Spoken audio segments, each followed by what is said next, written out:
Hello and welcome to News Now. I'm your host, Taylor Inman. We're going over this week's biggest headlines and what's coming up for Northwest Montana. A Kalispell woman brought up on felony charges after a confrontation over an allegedly abducted dog in 2023 received a pair of suspended sentences in Flathead County District Court earlier this year. 38-year-old Ashley Nicole Smith faced counts of criminal mischief and criminal possession of dangerous drugs after allegedly ramming her ex-boyfriend's vehicle and threatening him with a gun in Kalispell on September 23, 2023. She pleaded guilty to both in Flathead County District Court in January after striking a deal with prosecutors. In exchange, prosecutors agreed to recommend she serve a pair of 5-year suspended sentences with the State Department of Corrections. Judge Dan Wilson, who presided over the case, stuck to the terms of the deal at Smith's March 14th sentencing. Wilson ordered that the two sentences run concurrently and that Smith receive 109 days of credit for time served.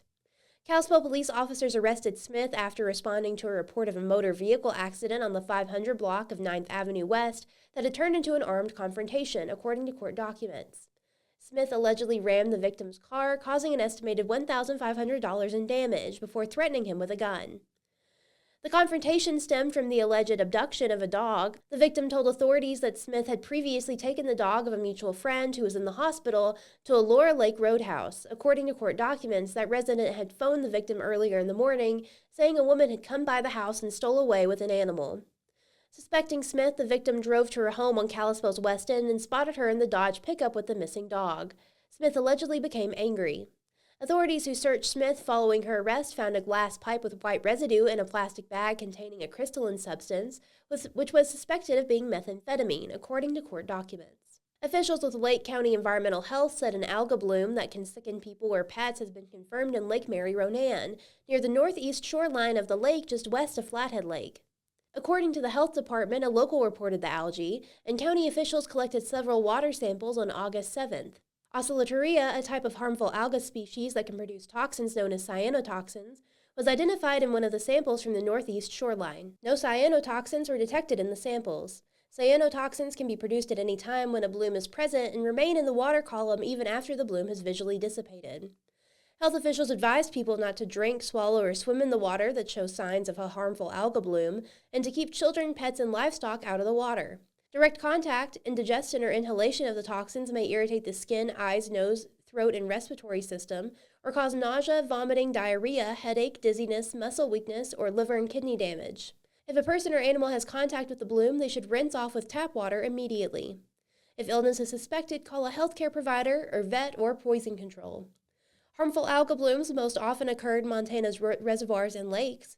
Common characteristics include blue, green, light brown, or gold coloration, and the appearance of grass clippings or paint spilled on the water's surface. Harmful algal blooms can happen when cyanobacteria, also known as blue-green algae, rapidly grow out of control. These organisms are native to Montana and are naturally found at low, safe densities in many freshwater systems. The blooms typically form when there are lots of nutrients available and when the wind is calm and the sky is clear. They do not always release toxins. Water sampling is the only way to determine if toxins are present. The Montana Department of Environmental Quality and the Department of Public Health and Human Services maintain a website where people can submit and view reports of suspected blooms at hab.mt.gov. State agencies will work with the local jurisdiction to sample for the presence of toxins and monitor the incident. Recreationalists may check the website and view the map of reported blooms, health advisories, and information associated with reports. The site also has photos and information on how to identify an HAB. And the entire student body of many schools in Flathead, Lake, and Lincoln counties will be able to access free breakfast and lunch for the 2024-2025 school year under the federally funded Community Eligibility Provision. Families do not need to sign up or fill out paperwork to participate. The following are participating school districts in Flathead and Lincoln counties. All schools within these districts will serve free meals. Columbia Falls School District, Eureka School District, Evergreen School District, Fortine School District, Fairmont-Egan School District, Helena Flats School District, Smith Valley School District, Kalispell Public Schools, Marion School District, Polson School District, Ronan School District, Swan River School District, and Troy School District. The Community Eligibility Provision is a component of the Healthy Hunger-Free Kids Act of 2010.